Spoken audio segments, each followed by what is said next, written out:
Y ya puede comenzar, Carmen Alicia. Buenas tardes. Es un placer encontrarme aquí con ustedes en esta última mesa y parte del cierre de este Congreso Internacional de Historia de San Juan.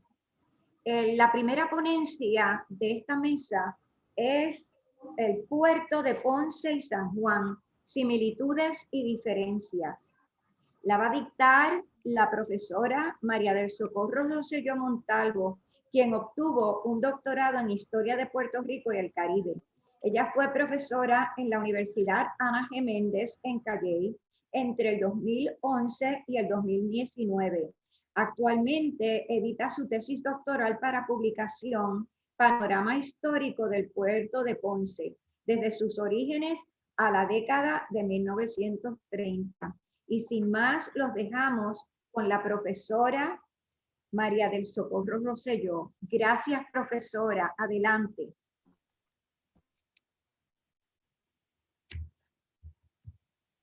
Tiene que prender el audio. Sí, ¿Ya? El profesor Alberto, con permiso, el profesor Alberto Lugo, si es tan amable, cierre su video y su sonido. Gracias. Ok. ¿Ya? ¿Ya puedo comenzar? Sí, muchas gracias. Ok. Disculpe, muy buenas tardes. Agradecida inmensamente por la invitación de la doctora Carmen Alicia Morales y mi felicitación más alegre para este comité organizador, porque, ¿verdad? No es solamente investigar la historia de nuestro país, es también difundirla. Así que con este congreso ha sido una especie, ¿verdad?, de banquete para poder, por decirle de alguna manera, ¿verdad?, no solamente saber, es también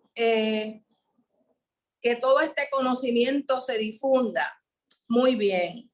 Comencemos con lo siguiente. Fíjense que los puertos marítimos, nosotros, no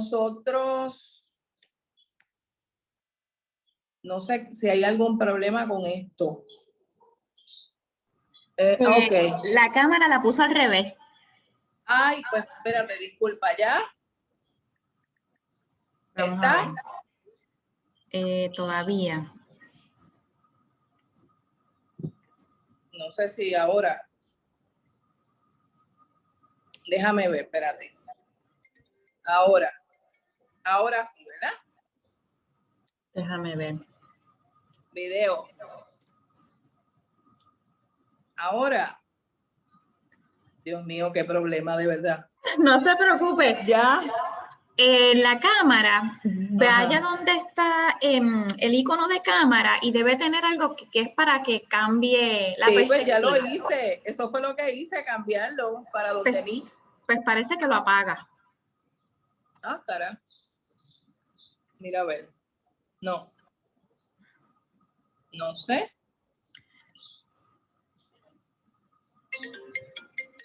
No.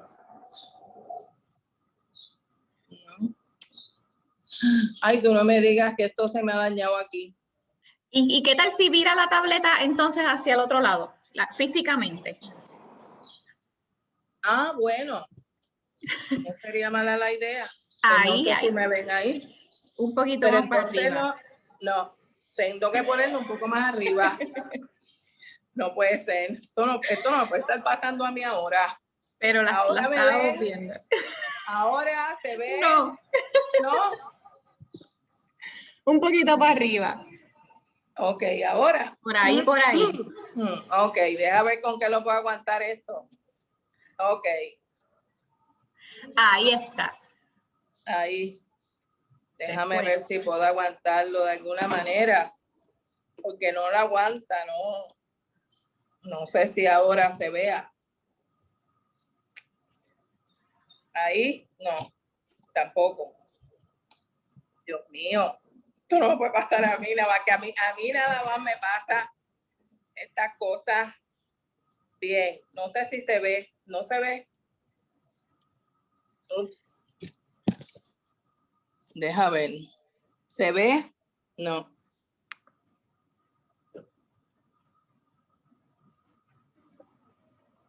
¿Se puede ver? No se ve, pero no se preocupe, continúe con la presentación y me dice cuando paso el PowerPoint. Deje ver. Ahora me puedes ver, ¿no? Todavía. Todavía. Dios mío, pero ¿y qué es esto? No puede ser. No se ve nada. No se ve nada, pero continúe, no se preocupe. Yo le voy a dar share a la presentación. No, pero imagínate. Así no sé. Imagínate tú. Bueno, como quiera, yo quiero empezar diciendo, no sé si me oyen bien, que los puertos marítimos, disculpen, los puertos marítimos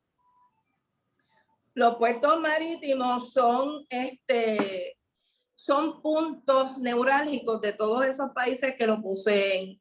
De hecho, los puertos marítimos prácticamente son los puntos de encuentro para pasajeros. Fíjense que todo tipo de mercancía, de hecho todo tipo de personas también, desgraciadamente, para este tipo de estrategia militar, para los inventos. Fíjense que los puertos son puntos de encuentro cultural en los pueblos que poseen, ¿verdad? En los países que poseen puertos, pues precisamente, ¿verdad? Usted tener un puerto es una gran ventaja. En el caso nuestro, en Puerto Rico, noten que luego de la llegada de Cristóbal Colón, pues a Juan Ponce de León se le encomienda, ¿verdad? Como yo digo, las 3 C. Conquistar, colonizar y cristianizar. Así que Juan Ponce de León llega por el puerto de Guánica, sale del puerto de Higüey de Santo Domingo, llega al puerto de Guánica y por ahí sigue su periplo por el sur y sureste, ¿verdad? El este, hasta que llega al norte.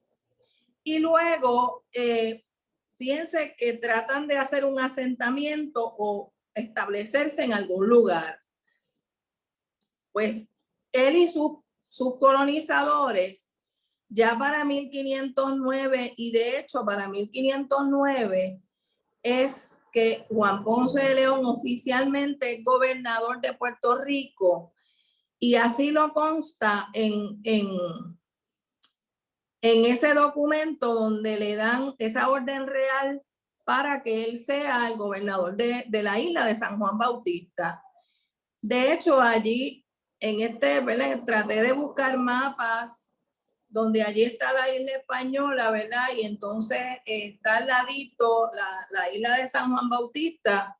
Este mapa lo encontré en el libro del doctor Ricardo Alegría, Descubrimiento, Conquista y Colonización de Puerto Rico. Fíjense que ya para 1509 hay un proceso de asentarse esos colonos, y en ese proceso sí establecen Caparra, pero el problema con Caparra es el siguiente: lo primero que tiene esto, o lo primero, ¿verdad? El primer problema es el siguiente, y es que no, ¿cómo explico? Caparra está muy lejos de la costa y es insalubre. Tiene esas dos condiciones que era muy difícil quedarse allí. Incluso Juan Ponce de León le escribió una carta a Obando, y allí en el libro Documentos Históricos de Puerto Rico, en los volumen 1 y 2, ¿verdad? Editado o compilado por el doctor Ricardo Alegría, indica que él hizo una casa, es como una especie de fortín, es una especie de fuerte. ¿Y cómo se sabe que es un fuerte? Porque fíjese que él la va describiendo. Él describe que está encalada, él describe que tiene 7 pies ¿verdad? 7 tapias de altor. encalada dentro, fuera, ¿verdad? Como él indica. Y dice o describe que tiene almenas. Y una almena no es otra cosa que este tipo de construcción en serie, ¿verdad? Que usted lo ve en los castillos, que es cuadradito. Pues entre almena y almena usted puede vigilar la costa, ¿verdad? Y aunque Con permiso, ajá, doctora Rosselló, discúlpeme. sí, ¿Me deja saber cuándo paso la presentación? Porque estoy todavía en el primer slide. en el mapa de... No, en la primera. La paso entonces. Sí.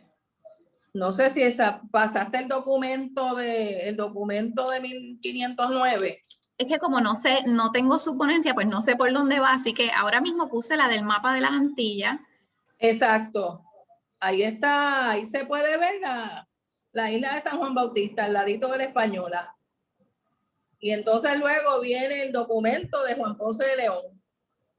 Ok. Pues, Okay. pues cuando usted vaya a pasar, me deja saber, me dice la próxima y entonces yo la paso. Ok, lo que pasa es que no lo tengo, ahora mismo no la tengo así, entonces ahora es un tremendo problemita porque no, ¿qué será lo que le pasa a esto? Que no quiere la cámara, no quiere, no sé. No se preocupe, pues entonces continúe y pues Ok. trato de adivinar. Bien, bendito, no te preocupes. Luego de que Juan Ponce de León, ¿verdad? Hace esta construcción que es como una especie de guarnición, precisamente porque están los caribes, ¿verdad? Están cerca, ¿verdad? Y los atacan. ¿Qué ocurre? Hay 3 vecinos, según explica en su escrito la doctora Carmen Alicia Morales, precisamente sobre la mudanza de la Fundación de San Juan en la revista del Instituto de Cultura sobre los 500 años de San Juan. Ella indica que hubo 3 vecinos que ellos encuentran agua, pozos de agua dulce en la isleta.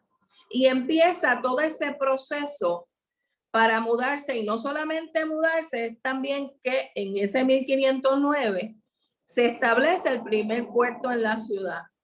Por tanto, no es el primer puerto de Puerto Rico, porque tengo entendido que ya el de Guánica estaba por allí, pero oficialmente hablando, ¿verdad? El de San Juan va a ser el primer puerto en Puerto Rico ya con todo y muelle hecho en madera, etcétera. Fíjense que también nosotros no le prestamos atención a los naufragios. Los naufragios también nos cuentan una historia. De hecho, allí en el PowerPoint hay un mapa que es a colores, aparecen los puertos, ese es del libro de Walter Cardona. En ese mapa aparecen los puertos y desgraciadamente quería enseñarles otro, pero bueno, ni modo. En estos naufragios, fíjense que nos cuentan una historia y, por ejemplo, en el caso de San Juan fue en el 1524 el primer naufragio. Y ese naufragio fue de una nave española comerciante que desgraciadamente la marea bajó y encalló, se perdió tanto mercancías como dinero. En el caso de Ponce fue por allí por Caja de Muertos. Fíjense que Caja de Muertos queda entre Juana Díaz y Ponce. Pues en el 1599 se encalló una nave inglesa. Y eso coincide con lo que el profesor Martí en su elocución el miércoles indicó, que estos países europeos van a tratar de establecer puntos de comercio en la isla de Puerto Rico. Así que ese barco inglés trató de establecer aparentemente un punto, ¿verdad? Un punto de comercio. Encalló y se perdieron tanto mercancías como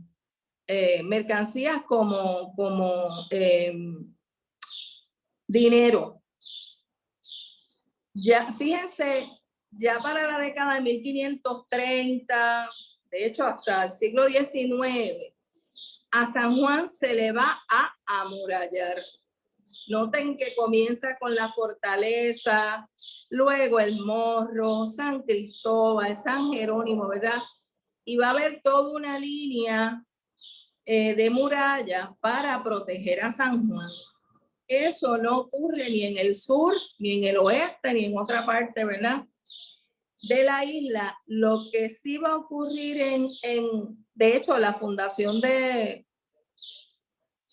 Ponce va a ser en 1692, ¿verdad? Según establece un documento 171 años después, ¿verdad? Un documento en el libro de Newman y Gandía establece, ¿verdad? Un sacerdote está oficiando una misa y él indica que Ponce se acaba de convertir en pueblo en ese 1692.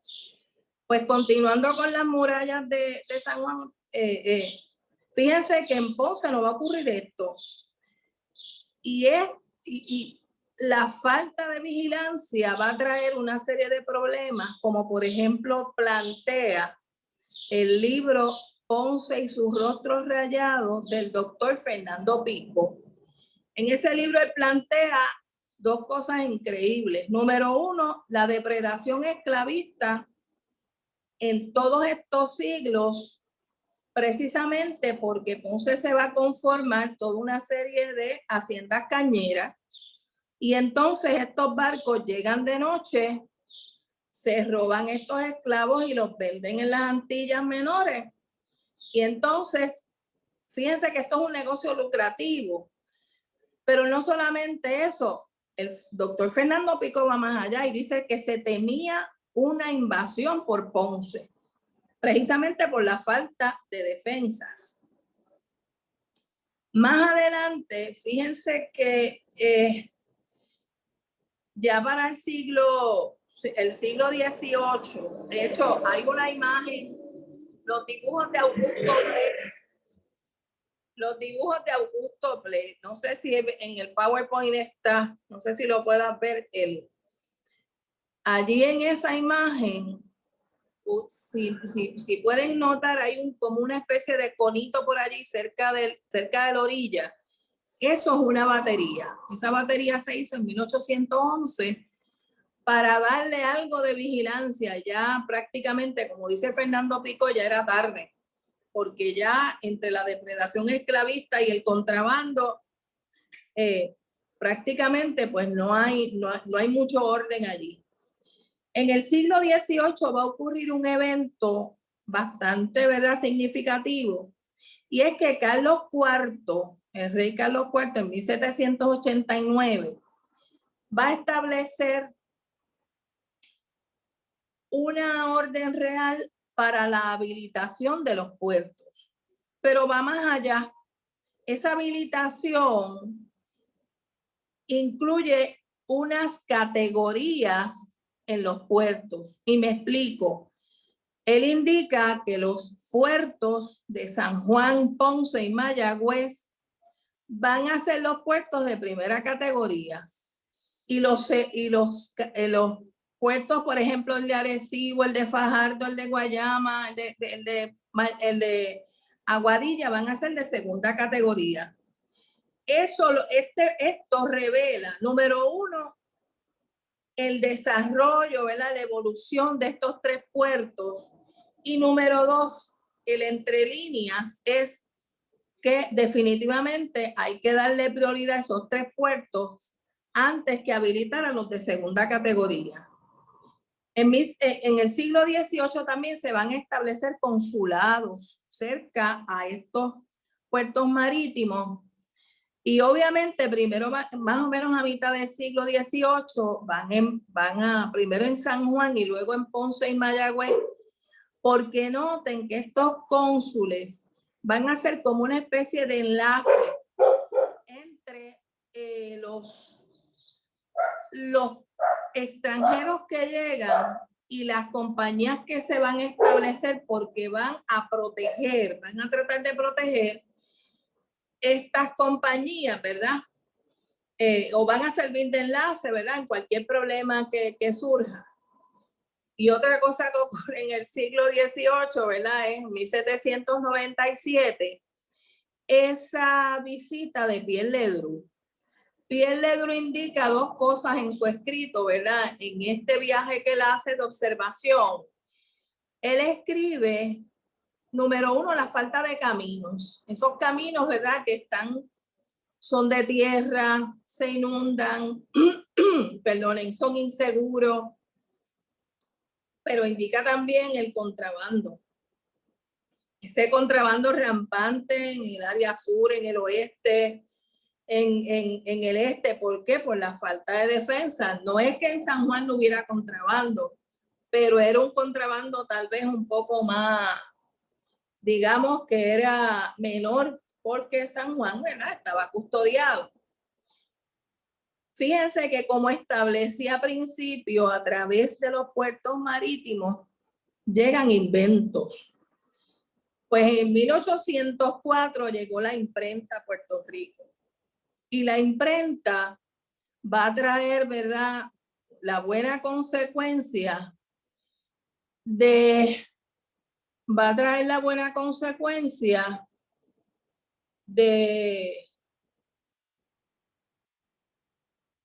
la publicación de libros, obviamente de periódicos, traerá precisamente el primer periódico en Puerto Rico, ¿verdad? La Gaceta de Puerto Rico, que fue un periódico de gobierno, ¿verdad? Y allí hay una serie de noticias que van a llegar y va a haber una comunicación, y también por los puertos llegan las ideas. Y las ideas de los derechos del hombre, los derechos, ¿verdad?, que somos creados iguales. Fíjense que llegan las noticias de las revoluciones de Haití, de Estados Unidos, de otros países de América Hispana. Y ya para 1810, pues la corona española decide, ¿verdad?, hacer un gobierno representativo, por decirlo de alguna manera, y le permite a sus colonias una representación. Y aquí en Puerto Rico se escoge, ¿verdad?, Ramón Power y Giral como un diputado a corte, ¿verdad?, un diputado, un representante de Puerto Rico en el gobierno español.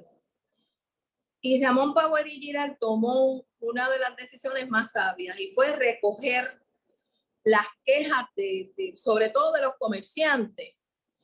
Pues entre las quejas precisamente estaba la habilitación de puertos, la falta de esa habilitación. Así que en la ley Power va a incluir la habilitación de los puertos de San Juan, de Ponce, de Mayagüez, de Guayama, de Fajardo, ¿verdad? Y más adelante con la cédula de gracias de 1815, también va a incluir la habilitación de puertos. De hecho, yo no toqué aquí los huracanes, pero fíjense que los puertos hay que estar constantemente, ¿verdad? Constantemente hay que estarlos habilitando y rehabilitando, porque definitivamente pues el salitre, el embate de las olas, los huracanes, señores, que estos, ¿verdad?, estos barcos casi todos en madera, en estos siglos casi todos son en madera, y van a reventar contra los rompeolas, van a reventar, ¿verdad?, entre ellos van a chocar y va a ser una cosa espantosa. Y las pérdidas económicas van a ser tremendas, ¿verdad?, luego de estos huracanes. Ya para este siglo XIX también aparece como parte, ¿verdad?, de este desarrollo que se va impulsando ya en estos puertos que ya están internacionales, fue una carretera central. Parece que escucharon a Pierre Ledru, ¿verdad? Y entonces esa carretera central va a ser una vía franca de puerto a puerto, porque va a comenzar en el puerto de San Juan y va a terminar en el puerto de Ponce. Así que fíjense que 5 minutos, profesora, 5 minutos. Perfecto, perfecto. Fíjense que lo que va a provocar esta carretera central es la agilización precisamente de todo comercio.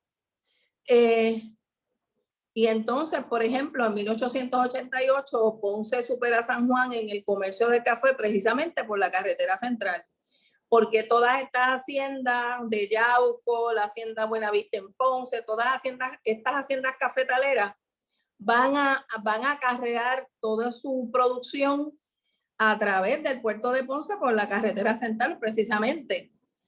Y ya para 1898, fíjense que ya, ¿verdad? Si bien es cierto que a San Juan se le bombardeó, no es menos cierto que por el puerto de Guánica, ¿verdad? Entró Nelson Amayo, sí se establece la invasión a Puerto Rico. Así que una similitud bien grande que tiene Ponce y San Juan es, no, estos dos puertos, es que por ninguno de los dos comenzó la invasión de ningún país, sino fíjense que Juan Ponce de León llega por Guánica y Nelson Amaez también, 390 años después. Disculpen, y un dato interesante que no incluí en el escrito, pero sí lo quiero decir, que precisamente investigando para la publicación próxima de mi tesis, ¿verdad? Panorama histórico de Puerto de Ponce, por Mariana Editores, por cierto, encontré que en 1899 Alemania tenía unos planes de invadir el este de Estados Unidos a través de los puertos de Ponce y San Juan. Incluso indicaron que si no podían llegar hasta Estados Unidos, pues se quedarían con Puerto Rico. De hecho, allí incluí un mapa de una de las mejoras para el puerto de San Juan en el siglo XIX, 1869. Incluí ese mapa porque noten que todo el tiempo estos puertos hay que habilitarlos. Bueno, gracias por la atención, disculpen los inconvenientes y sobre todo saludos a aquellos que nos acompañan de otras latitudes.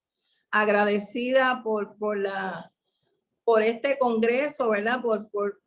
Al comité organizador, y mis felicitaciones. Gracias.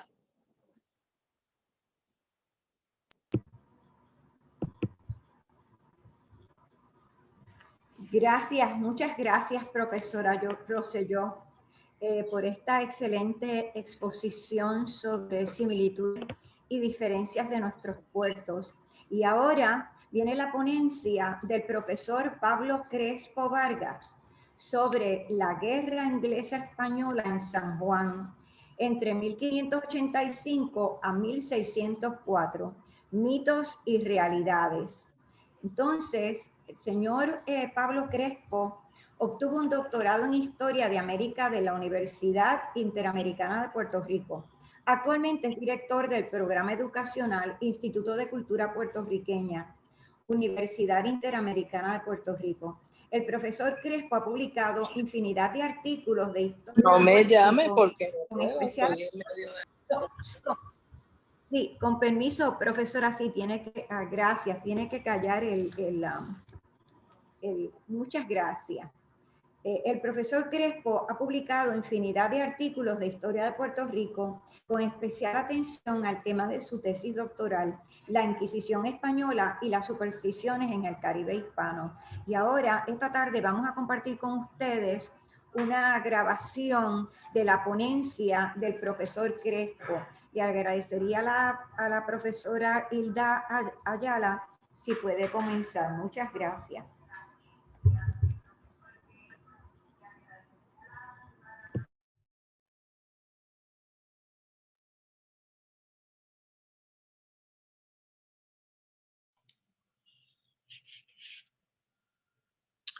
Buenas tardes. Quiero agradecer a la Asociación de Historia del Viejo San Juan, al ICP, y demás organizaciones que trabajaron en conjunto para realizar este magno congreso. Mi nombre es Pablo Luis Crespo Vargas y estaré deponiendo sobre la Guerra Anglo-Española de 1585 y San Juan de Puerto Rico, mitos y realidades.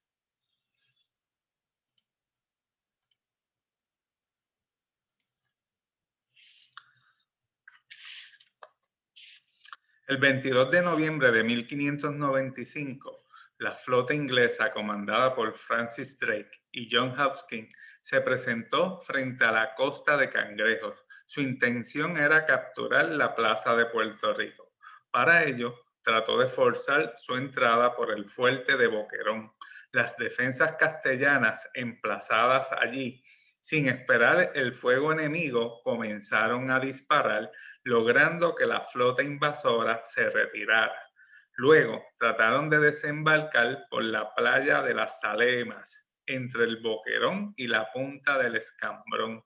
Nuevamente, la artillería castellana no les permitió tal movimiento y Drake decide moverse a una distancia fuera del alcance de los cañones locales. Por los siguientes 3 días continuaron los enfrentamientos. Las tropas inglesas se retiraron con una derrota humillante, donde uno de sus comandantes navales, Hopkins, terminó muerto. Meses luego, Drake corrió la misma suerte. El 16 de junio de 1598 hubo un nuevo intento inglés por tomar la plaza de Puerto Rico. En esta ocasión, la flota inglesa era dirigida por George Clifford, conde de Cumberland, quien había organizado una fuerza mayor y con mejor preparación que la que Drake había presentado casi 3 años antes. Su primer movimiento fue desembarcar unos 1000 soldados cerca de la playa de Cangrejos, mientras que estas tropas se movilizaban hacia las posiciones locales. La flota los protegía con fuego de artillería. La disparidad de tropas entre los dos bandos provocó que la defensa abandonara sus posiciones el 18 de junio y se replegaran hacia el Castillo del Morro. Del 19 al 30 de junio, los ingleses sitiaron la fortaleza con constante fuego de artillería, provocando la rendición de la plaza. No obstante, una epidemia de disentería se desarrolló ante las fuerzas inglesas, sufriendo grandes pérdidas humanas. Esto los llevó a retirarse, acción que se completó en los primeros días de diciembre. Estos 2 episodios, muy bien conocidos en la historia puertorriqueña, ocurrieron dentro de un conflicto entre los reinos de España e Inglaterra, que se conoce como la Guerra Anglo-Española de 1585 a 1604. Los 2 protagonistas de este conflicto fueron los monarcas representativos de cada uno de estos reinos, Felipe II por España e Isabel I por Inglaterra. De hecho, algunos historiadores prefieren llamar a este conflicto la guerra entre Felipe e Isabel. Esta ponencia es parte de un trabajo investigativo que se está llevando a cabo, donde se analiza la guerra anglo-española de 1585 y sus repercusiones en el Caribe, y que se espera que se finalice para finales del 2021 o principios del 2022. Las diferencias entre ingleses y castellanos se pueden trazar desde la puesta en vigor de un tratado comercial y de amistad entre Lisboa e Inglaterra en 1353. Desde el punto de vista político, esta alianza posiblemente es una de las más longevas en la historia y ha estado presente en la mayoría de los conflictos entre castellanos, españoles e ingleses. Esta alianza llevó a los ingleses a intervenir a favor de los portugueses en las guerras que tuvieron en contra de sus vecinos. A su vez, las luchas por el trono castellano en la época se realizaron entre grupos apoyados por la corona inglesa y la francesa como parte de la llamada Guerra de los 100 años. En el caso de Castilla, los Trastámara, con el apoyo francés, asumen el trono en 1369 y la rivalidad con los ingleses se acentúa hasta la llegada de Isabel al trono, quien recibió el respaldo de los ingleses. Las guerras en la península itálica, comenzadas en 1494, provocaron una mayor ruptura en las relaciones franco-castellanas y un mayor acercamiento entre Inglaterra y Castilla. Ya entrado el siglo XVI, con la llegada de Enrique VIII al trono inglés, las reformas protestantes y las luchas religiosas en Europa provocaron nuevos altibajos en la diplomacia entre Castilla e Inglaterra. En 1509, el matrimonio entre Enrique VIII y Catalina de Aragón promovió un periodo de amistad, pero la anulación de este matrimonio en 1533, proceso iniciado en 1527, fue un paso hacia atrás en las relaciones de ambos países. En 1534, el Acta de Supremacía, que le otorgaba el poder de la Iglesia en Inglaterra al monarca, da comienzo al proceso reformista protestante en este país y laceró la relación con el bloque Habsburgo, ya que iniciaba la creación de la Iglesia anglicana. En 1554 se da un nuevo matrimonio entre el príncipe Felipe, hijo de Carlos I de España, o el emperador del Sacro Imperio Romano como Carlos V, con la reina María de Inglaterra, hija de Catalina y creyente católica.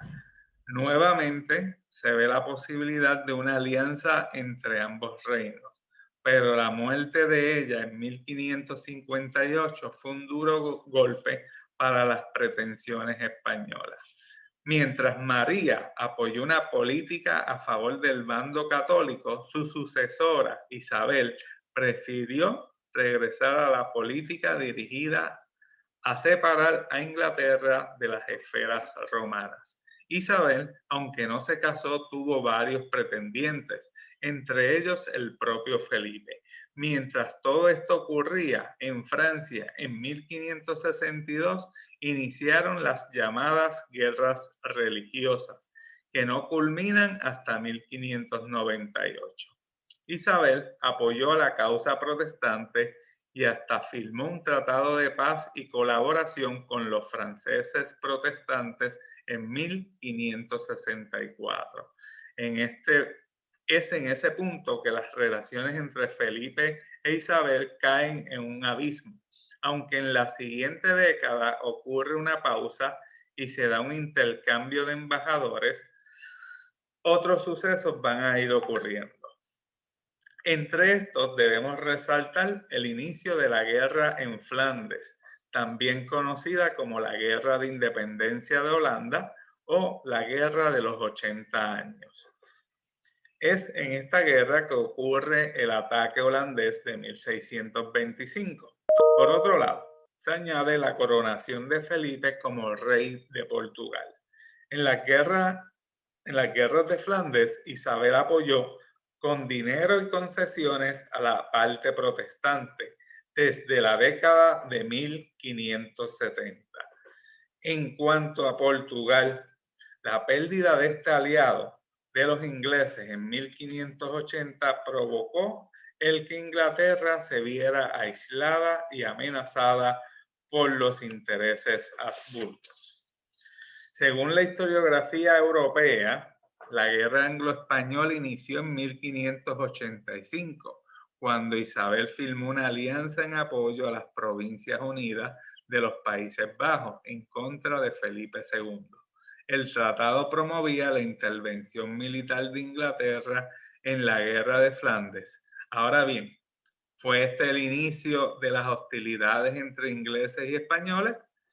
Aparte de la reforma protestante y las luchas políticas, otro factor que influyó grandemente en las relaciones entre España e Inglaterra fue el choque de estos dos reinos por la adquisición de tierras en el Nuevo Mundo.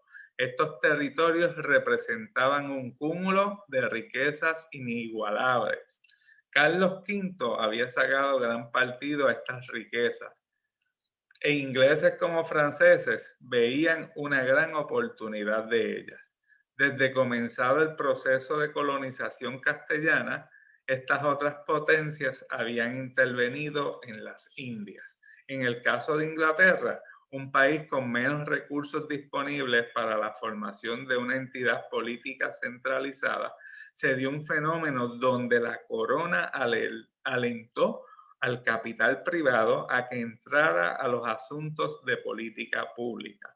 La intención era que las pérdidas financieras de la monarquía fueran mínimas en caso de fracaso y abundantes cuando se realizaran empresas exitosas.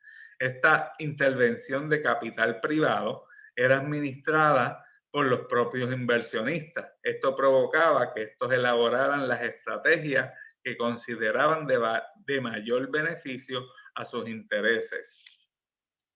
Una de las herramientas de la corona inglesa para esta nueva política fue la otorgación de patentes de corso. Isabel las comenzó a otorgar desde 1562. Se debe señalar que aunque no existía un estado de guerra en contra de España, la patente autorizaba atacar y saquear barcos y puestos españoles en el Nuevo Mundo. Entre 1563, cuando comienzan las aventuras inglesas en las costas indianas, se dan una serie de agresiones, las cuales pueden ser consideradas menores, pero que implicaban un estado de guerra, aunque no declarado. En 1568 se dan dos enfrentamientos, uno en San Juan de Ulúa, Veracruz, donde los ingleses son derrotados por los españoles, y otro en el puerto de Plymouth, donde las autoridades inglesas confiscan el tesoro español que va a ser utilizado en la guerra de Flandes.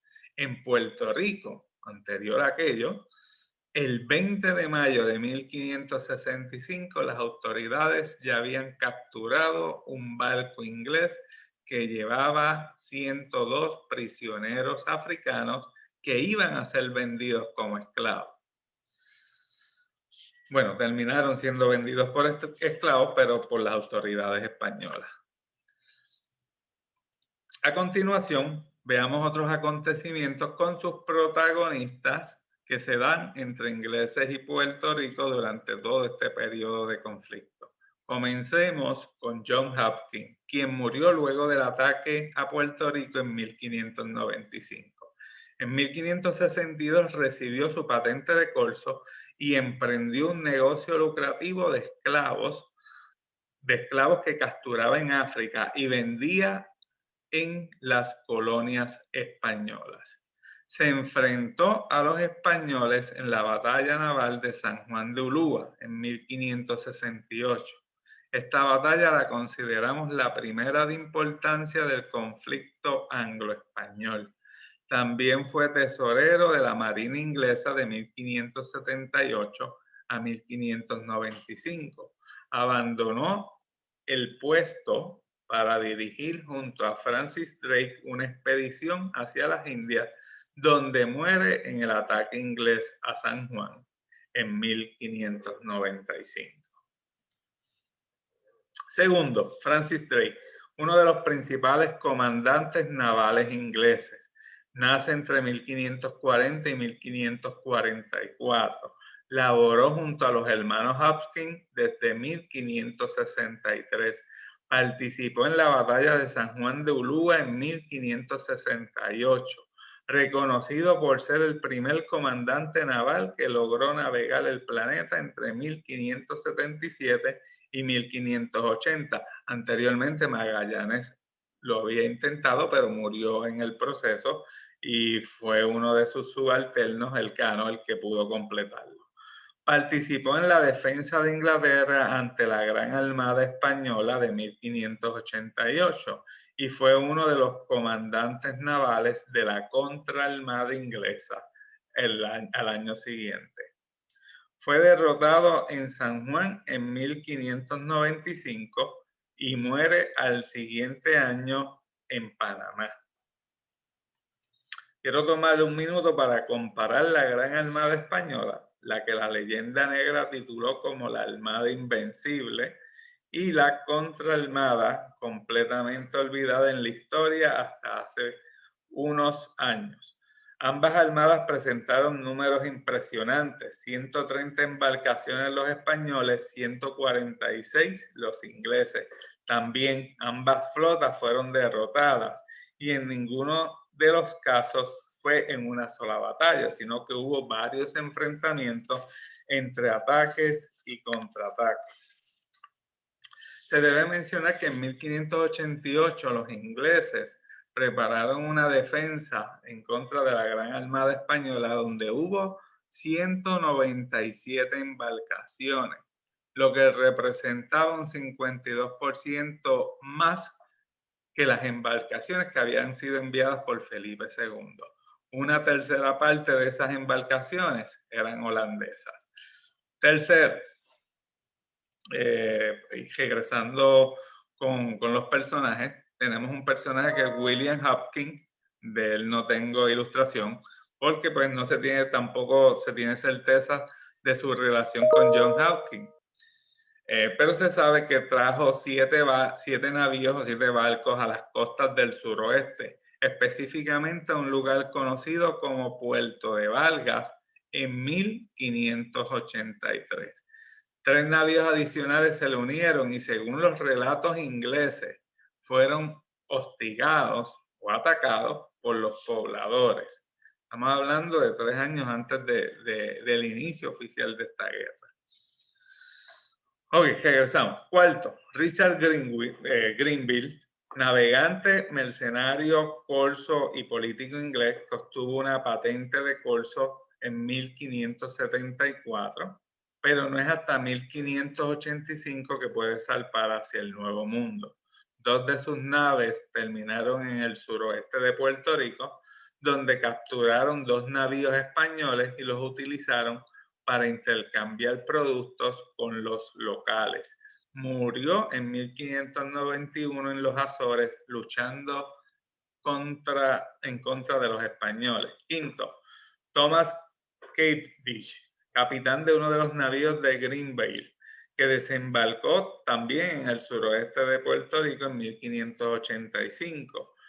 Es famoso porque es el segundo inglés en navegar el planeta, lo hizo entre 1586 y 1588. Muere tratando de realizar un segundo viaje alrededor del planeta en 1591. Sexto, Walter Raleigh, quien fue uno de los principales personajes de la corte de Isabel I. Planificó y promovió la colonización de Norteamérica. Algunos de sus navíos llegaron a intervenir en la costa del suroeste de Puerto Rico en 1585, 1587. En 1618 es ejecutado por traición o por traicionar al rey Jaime I de Inglaterra y por atacar una posición española en Guyana, estando ambos países en paz. Séptimo, Christopher Newport, quien llega a Puerto Rico con 4 navíos en 1592 y realiza un amague de ataque, pero se retira. Durante la guerra anglo-española fue uno de los corsarios que más daño infligió a los españoles y cuando digo más daño fue superior a lo que hizo Drake. Luego de la guerra trabajó en la colonización de Norteamérica y muere en un viaje a Java en 1616. Por último, George Clifford, conde de Cumberland, un aristócrata que fue cortesano, comandante naval, corsario y estudió en la Universidad de Oxford. Desde 1589 se emprende como corsario y comienza a armar flotas que se dedican a atacar puertos españoles, incluyendo a San Juan en 1598, que posiblemente fue su mayor victoria. Puntos para concluir. La guerra de 1585 nunca fue declarada de manera oficial. Nunca hubo una declaración de guerra como tal entre ambos países, aunque sí hubo un tratado de paz que se firmó en 1604. La guerra entre ingleses y españoles comenzó en 1563, cuando los corsarios ingleses le emprendieron en contra de los buques españoles en el Caribe y en el Atlántico. La guerra fue mayormente marítima y su primera batalla de importancia fue en 1568 en San Juan de Ulúa, cuando una flota española ataca a la flota inglesa que estaba estacionada allí, que había llegado allí. Los principales corsarios ingleses de esta época están relacionados de alguna manera u otra con la historia de Puerto Rico, y yo mencioné a la mayoría de ellos, ¿verdad? John Hopkins, quien fue la persona que comenzó esta guerra, murió luego de atacar a San Juan, 1595. Una de las principales derrotas de Francis Drake, no fue la única, pero fue una de las principales, fue en esa misma batalla.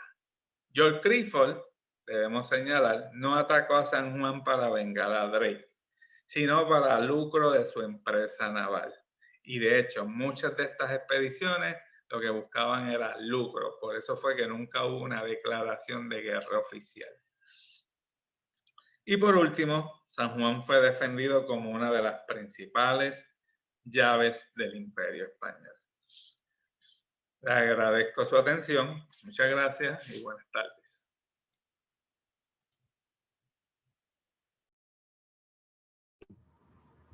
Muchas gracias, profesor Crespo Vargas, por habernos dejado esta magnífica grabación de su ponencia.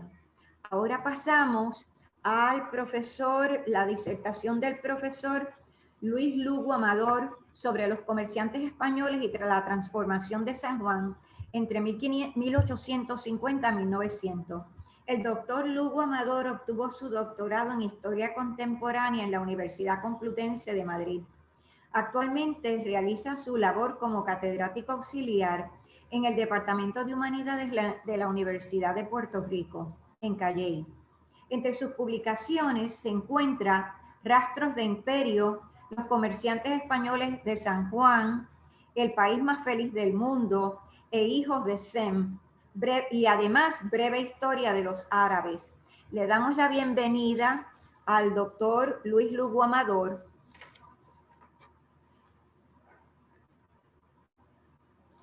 Ok, puede hablar. Sí, muy buenas tardes, saludos a todos y a todas. Un honor que me hayan invitado a formar parte de esta mesa. Mi ponencia pues se llama Los comerciantes españoles y la transformación de la ciudad de San Juan, 1850-1900. Como sabemos, pues San Juan se fundó en el siglo XVI. Desde su inicio fue un baluarte militar de primer orden dentro del sistema defensivo de las Indias españolas, y por lo tanto pues su estructura urbana quedó configurada en atención a los intereses militares. Desde bastante temprano, tomando forma en la ciudad un reducido sector civil vinculado a lo que hoy denominaríamos como industria de servicios, que históricamente tuvo que adaptarse a los imperativos castrenses. Ahora bien, ya para mediados del siglo XIX, el dominio militar comenzó a ser cuestionado por sectores de la sociedad civil que deseaban la transformación de la Plaza Fuerte en espacio cívico y ciudadano. Los portavoces de estos grupos denuncian el claustrofóbico encierro de la ciudad, así como los límites de espacio y movilidad que imponían las regulaciones militares. Se buscaba rediseñar el espacio urbano sanjuanero en el contexto de las reformas urbanísticas que para ese entonces comenzaban a darse en lugares como París, Viena, Nueva York, Madrid, Barcelona e incluso en La Habana, motivadas, entre otras razones, por el crecimiento demográfico, la expansión del perímetro urbano, la necesidad de establecer regulaciones higiénicas y las nuevas concepciones de lo urbano vinculadas a la revolución industrial. Como fruto de esas demandas, comenzó a tomar forma un San Juan, pues diríamos que más habitable, un San Juan con plazas arboladas, un San Juan con paseos recreativos y con monumentos conmemorativos. La culminación de todo ese proceso pues se vive para 1897, cuando la presión ciudadana logró que se derribaran todas las murallas del costado oriental de la Plaza Fuerte de San Juan, incluyendo la histórica Puerta de Santiago o Puerta de Tierra. Este periodo de transformación urbana fue parte de un proceso aún mayor, que tenía dimensiones globales. Estamos hablando de la articulación de una modernidad definida desde el ámbito del mercado capitalista, la ciencia experimental y la filosofía del individualismo, que se manifestó en términos simbólicos y materiales. Dentro del área de lo socioeconómico, uno de los resultados más importantes del proceso sanjuanero fue la consolidación de una dinámica comunidad mercantil compuesta mayormente, aunque no exclusivamente, por españoles. En este caso, cuando digo españoles, pues me refiero a hombres de la España continental, de las Baleares y de Canarias. Puede afirmarse que los orígenes de esta comunidad mercantil están atados a sucesos que tomaron forma durante las primeras décadas del siglo XIX. Por ejemplo, la concesión de la cédula de gracia de 1815, el auge del azúcar y también la aprobación del Código de Comercio de 1829, que reguló y facilitó el intercambio mercantil con España y con el extranjero. Sin embargo, poco o nada se ha hablado sobre las correspondencias entre el proceso de transformación urbana de San Juan y el surgimiento de la comunidad mercantil hispano-cubanera.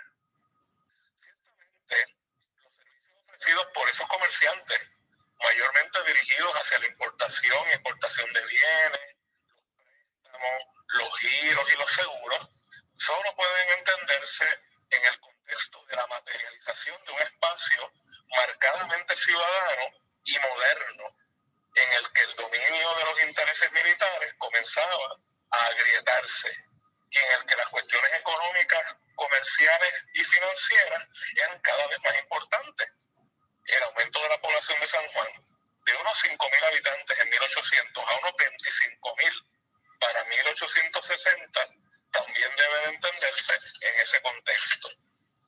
Vamos a ver ahora cuál era el perfil de los grandes comerciantes españoles de San Juan para las últimas décadas del siglo XIX.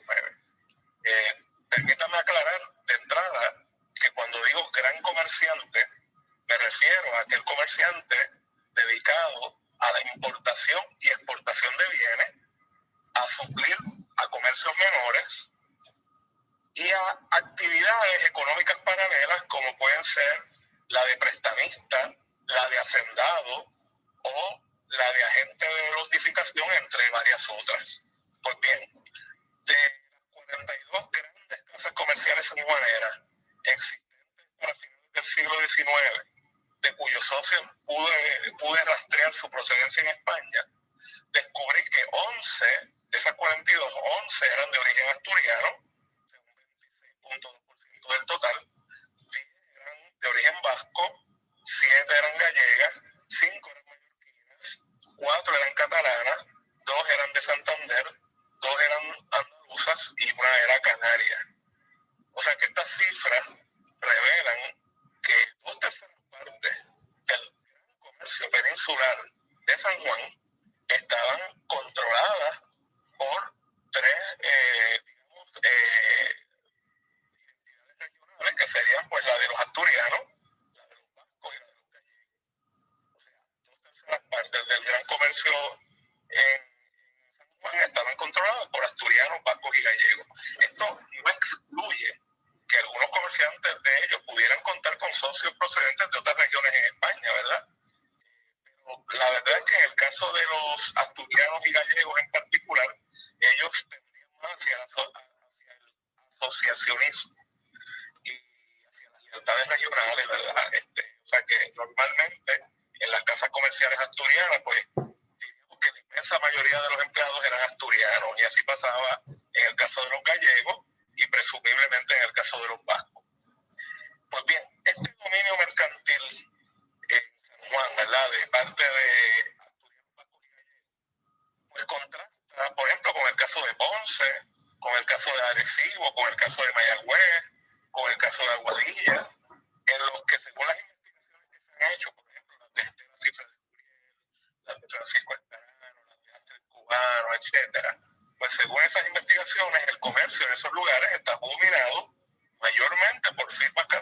y mallorquinas. O sea que los patrones para San Juan y para las otras ciudades importantes de Puerto Rico pues son divergentes y no existen muchos estudios que explican cabalmente esas conductas. Vamos a proceder ahora a identificar las firmas peninsulares de mayor poder y prestigio existentes en San Juan para las últimas décadas del 19. Vamos a empezar con los asturianos. Estas firmas tendrían a identificarse con el negocio de las provisiones y con el negocio de la importación de tejido. Destacaban, por ejemplo, la firma de Sobrino de Luña, la de L. y compañía, la de J. Ochoa y hermano, la de Fabián García y compañía, y la de P. Fernández y hermanos, entre otras. Tengo que destacar, hablando de los asturianos, ¿verdad? Tengo que destacar la figura de Rafael Fabián, que fue el fundador de la primera red telefónica de Puerto Rico, fue presidente del Banco Territorial y Agrícola, y luego del 98 fue presidente de varias centrales azucareras, ¿verdad? La Yabucoa Sugar Company, la Santa Isabel Sugar Company, la Central Coloso, etc. O sea que aquí tenemos un ejemplo de lo que era pues el típico comerciante español emprendedor. Si hablamos de las firmas vascas, pues habría que mencionar la Casa Sobrinos de Esquiaga, que fue fundada en 1821, era de las más antiguas. Y por mucho tiempo esta fue la más importante de San Juan. Se dedicaba a la exportación de azúcar, café y tabaco, y también a transacciones bancarias, comisiones, seguros y consignación de buques. Vascos también eran Santisteban Chavarri y compañía y Hernáiz y compañía.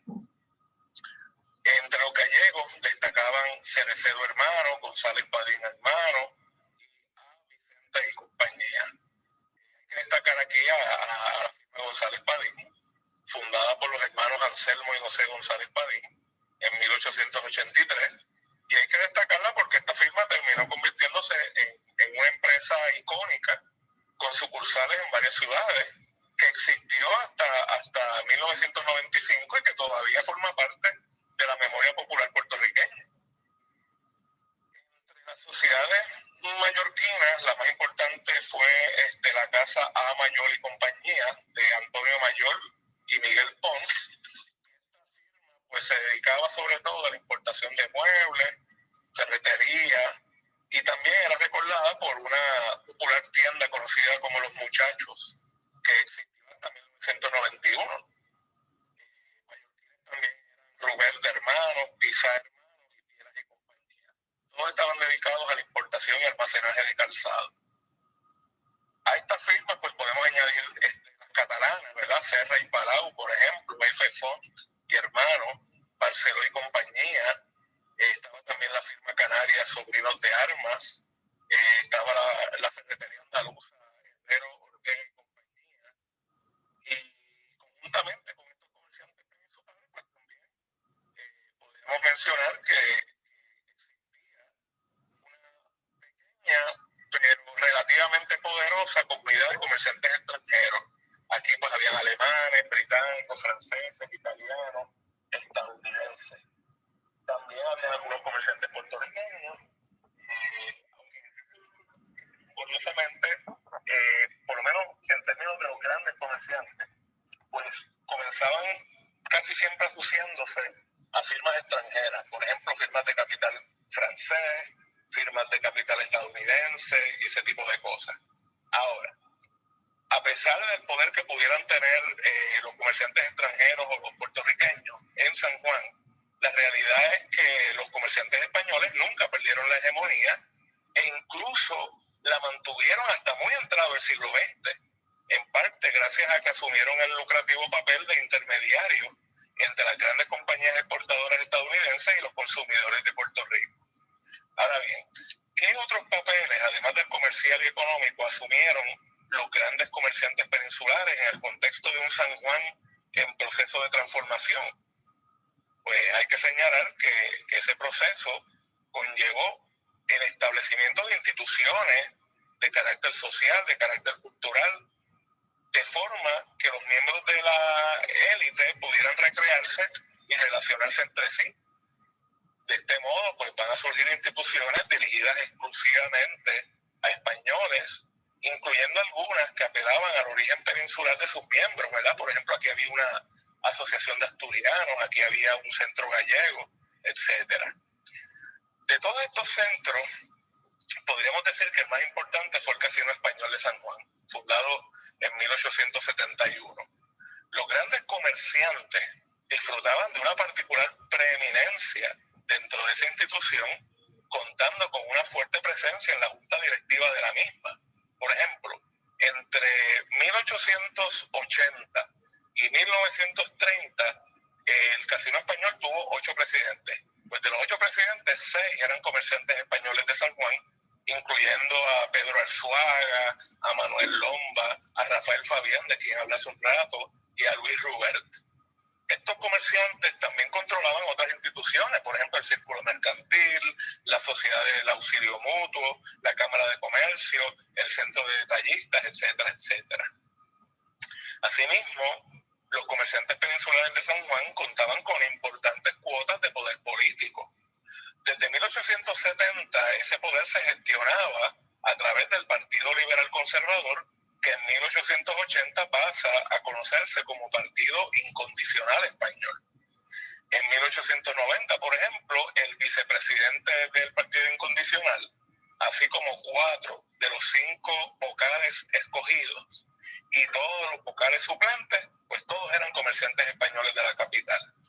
También resulta significativo el hecho de que el Boletín Mercantil, que era el periódico que se dedicaba a comentar la situación política de la isla desde el punto de vista del gran comercio, fuese adquirido por los incondicionales y lo convirtieran en el órgano oficial del partido sin tan siquiera cambiarle el nombre. O sea que ahí se evidencia la estrecha alianza que hay entre incondicionales y el gran comercio peninsular de San Juan. Bueno, el ascenso de los comerciantes españoles de San Juan dentro del mundo político puertorriqueño puede ser explicado de varias maneras. Por ejemplo, mediante su capacidad para utilizar sus extensas redes comerciales como base para organizar una eficiente maquinaria política, y también mediante su presencia en el Ayuntamiento de San Juan, porque hay que mencionar que en esas últimas décadas del siglo XIX, muchos concejales, secretarios, tesoreros e incluso unos cuantos alcaldes, ¿verdad? Como por ejemplo Antonio Ochoa, que fue alcalde de San Juan en 1885, pues muchos de estos funcionarios eran comerciantes, grandes comerciantes españoles de San Juan. Y este poder que tenían los grandes comerciantes a nivel de la política y sobre todo a nivel del Partido Incondicional, se consolida sobre todo entre 1879 y 93, que es cuando el empresario vasco Pablo Ubarri dirige las fuerzas incondicionales. O sea, para conservar el status quo de Puerto Rico ante la presión de los grupos reformistas y autonomistas, pues se va a crear un poderoso frente acaudillado por Ubarri, que era el rostro del frente, pero en realidad todo esto estaba al servicio de los intereses del gran comercio peninsular. Y ese frente pues se va a mantener por lo menos hasta finales de 1897, cuando las circunstancias de la guerra de Cuba llevan a Madrid a inclinarse por la autonomía para las Antillas. El establecimiento de la autonomía, que entró en vigor en Puerto Rico en febrero de 1898, pues significó la crisis del Partido Incondicional y el agrietamiento de la alianza entre el gran comercio peninsular y la administración colonial. Resultó también en la pérdida del poder político de los grandes comerciantes, si bien dicha situación terminó, digamos que diluyéndose dentro del trauma de la guerra hispano-estadounidense. Pero vamos, ese trauma fue breve, porque muchos comerciantes vieron en el cambio de soberanía la oportunidad de recuperarse de las vicisitudes sufridas desde febrero de 1898, cuando entró en vigor la autonomía. O sea, no pudieron recuperar su hegemonía política, ciertamente, pero no olvidemos que en el fondo esa hegemonía se había desarrollado a remolque de sus intereses económicos, y que el nuevo régimen, el estadounidense, pues va a ofrecer nuevas perspectivas económicas que esos peninsulares supieron capitalizar a su favor. O sea que en conclusión, el desarrollo y consolidación de los comerciantes españoles de San Juan se va a dar en el contexto de la reconfiguración del espacio ciudadano que responde a procesos locales y globales. Hasta cierto punto, esta correspondencia va a continuar después de 1898. Así lo evidencia, por ejemplo, la inauguración en 1923 del moderno edificio de González Padín, en pleno corazón del viejo San Juan, ¿verdad?, en la Plaza de Armas. Sin embargo, ya a largo plazo, estas vinculaciones pues van a tener sus días contados, sobre todo en la medida en que el desarrollo sanjuanero derive en un desparramamiento urbano que termine pues quebrando las lógicas materiales y las lógicas sociales de raigambre decimonónica. O sea que ese desarrollo de San Juan va a continuar, ¿verdad?, a lo largo del siglo XX, y eso va a ir minando las bases de esa tradicional hegemonía de las familias comerciantes, ¿verdad?, de origen español. Claro, esta ya es otra historia, ¿verdad? Esto tendría que ser otra ponencia ya más enfocada en el siglo XX. Pero por lo menos en lo que respecta al siglo XIX, pues podemos entender esa curiosa, ¿verdad?, y estrecha vinculación o correspondencia entre el sector comercial español, los grandes comerciantes españoles de San Juan, ¿verdad?, y la transformación urbana de la ciudad capital. Así que pues eso sería todo. Muchas gracias.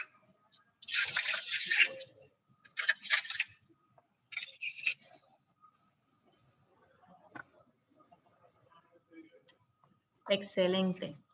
Déjame ver si...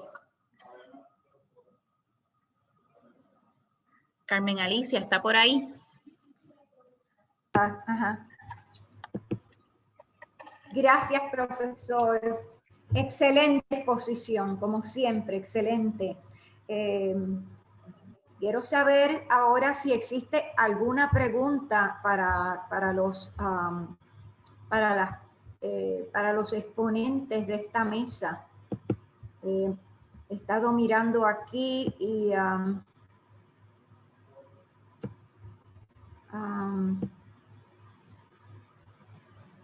¿queda algún comerciante asturiano? Profesora Ayala, a ver si el profesor... Estoy aquí. ¿Le puede hacer la pregunta? Sí, a ver si queda algún comerciante asturiano en San Juan de esos tiempos. Bueno, que yo sepa, en todo caso podrán quedar algunos que otros descendientes, pero ya es que todo esto, o sea, por ejemplo, ya la firma de González, por traer un ejemplo, pues por lo que es el sentimiento de los originales, o sea que ya pues las identidades se han diluido bastante. Ya yo no sé si ellos se considerarían españoles, yo supongo que se consideran puertorriqueños ya.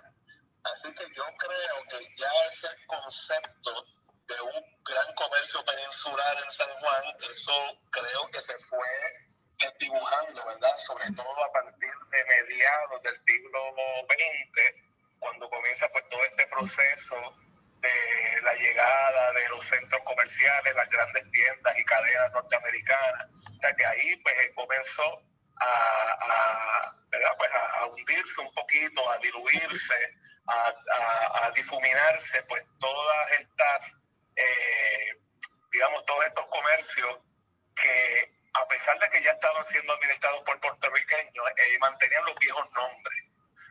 Quedan algunos viejos nombres todavía, por ejemplo, José Santiago y compañía, B. Fernández y hermanos, pero obviamente solo son nombres, los nombres históricos. Ya pues las personas que están detrás de esas cadenas pues se han obviamente puertorriqueñizado hace ya más de medio siglo.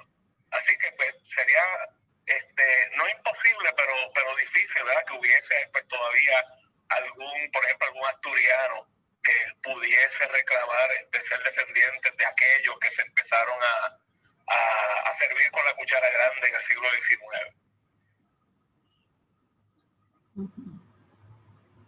Muchas gracias, profesor.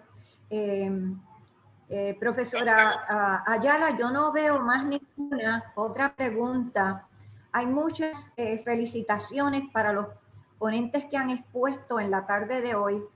pero no veo más ninguna pregunta dentro de las posibilidades aquí, no existe. Voy a mirar, pero tampoco ninguna otra pregunta.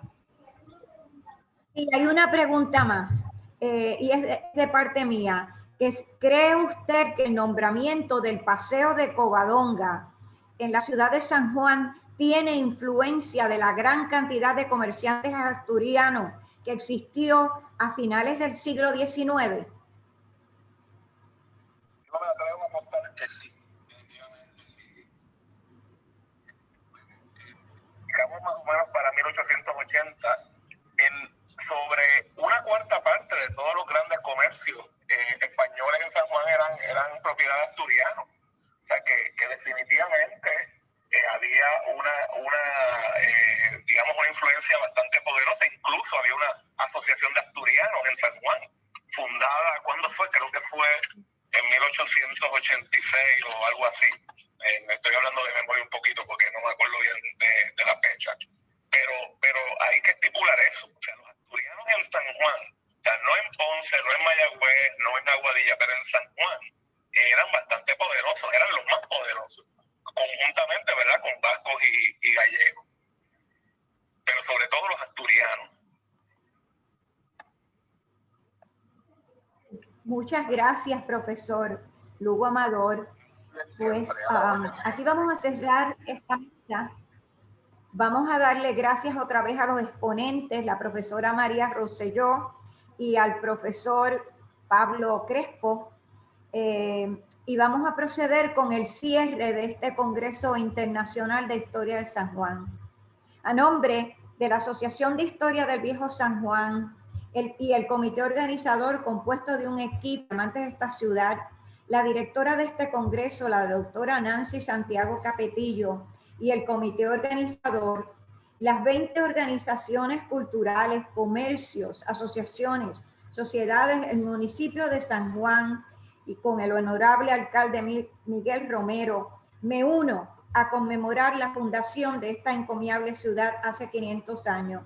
Y nos unimos además a dar las gracias al Instituto de Cultura de Puerto Rico, su director, el doctor Carlos Ruiz Cortés, su subdirector ejecutivo, el señor Freddy Vélez, y el director de esta incomparable plataforma virtual, el doctor Pablo Crespo Vargas, que ha trabajado conjunto con la profesora Hilda Ayala por su auspicio apoyando este maratón de historia sanjuanera, creando la publicidad y una excepcional plataforma virtual.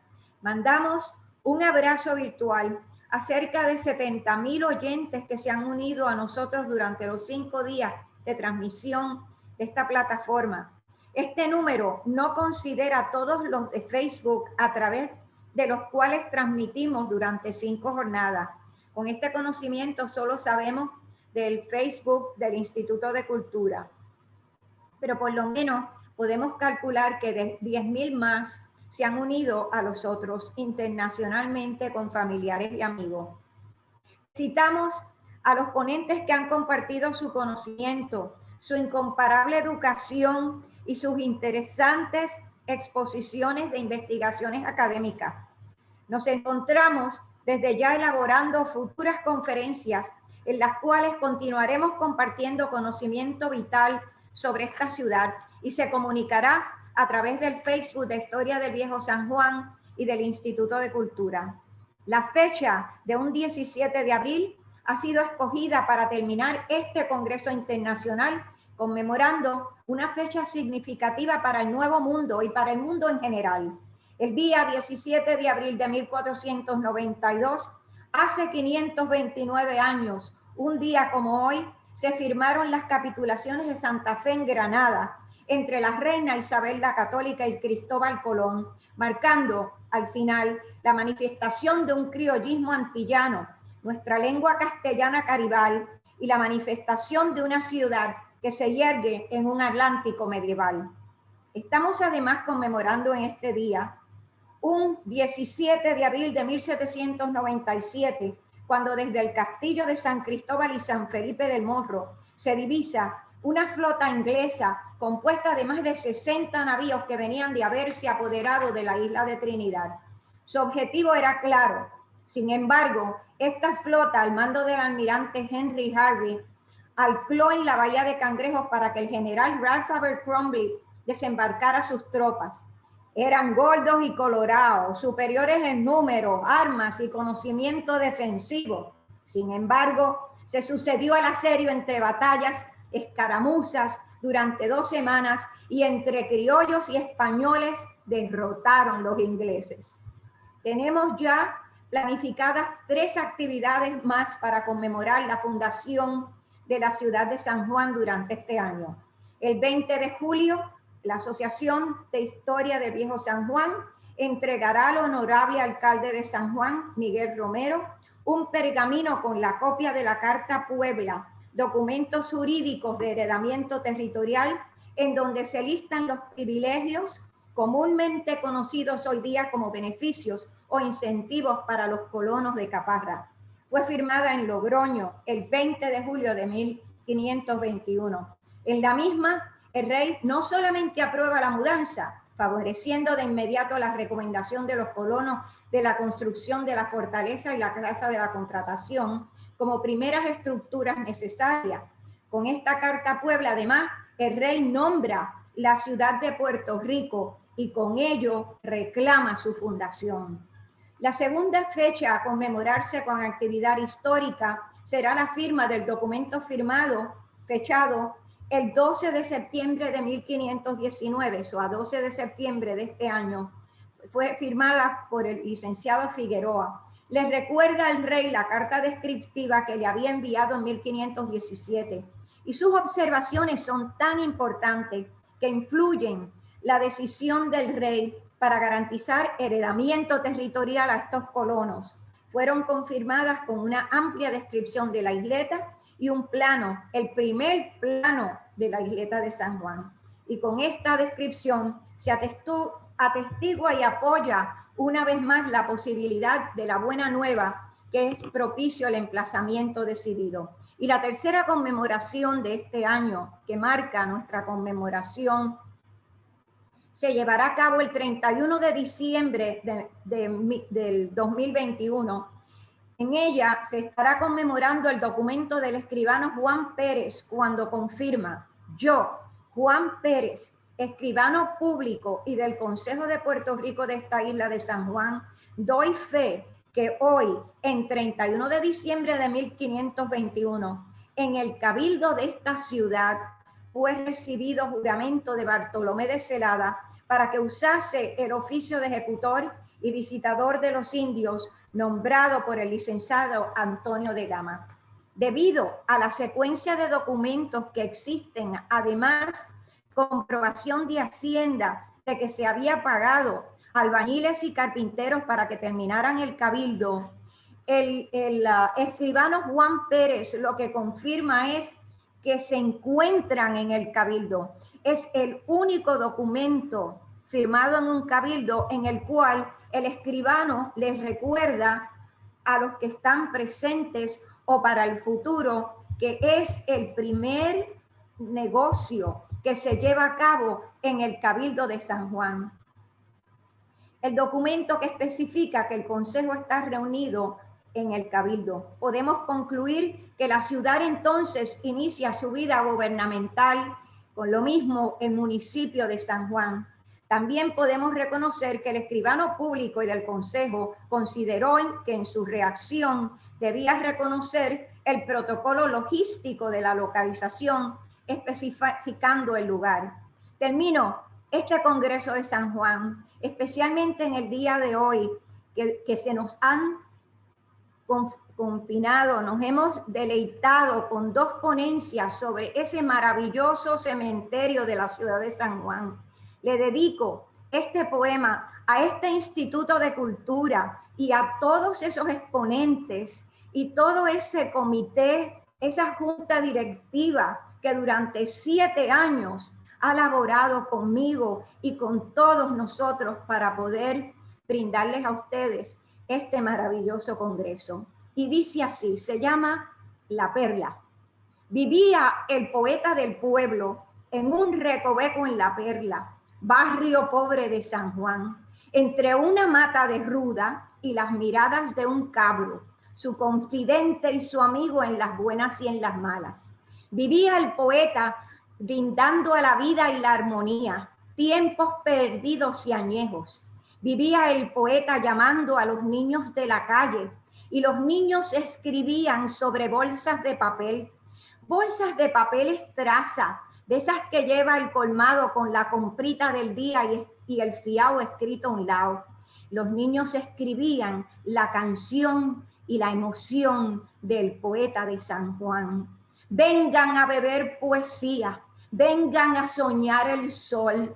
La perla no es una verruga, es el lunar de San Juan. Murió el poeta del pueblo y las bolsas de papel, por miedo de ser basura o ser papelillo en el pelo, rodaron sobre cunetas, volviéronse a florecer en el viejo cementerio en donde crecen las tumbas en la ciudad de San Juan. En los días de Cuaresma, cuando vuelan las chiringas sobre el viejo cementerio de esa ciudad de San Juan, se escucha sobre las tumbas el latir de pensamientos que susurran clandestinos contra murallas y un mar que robaron una vida antes de aprender a amar.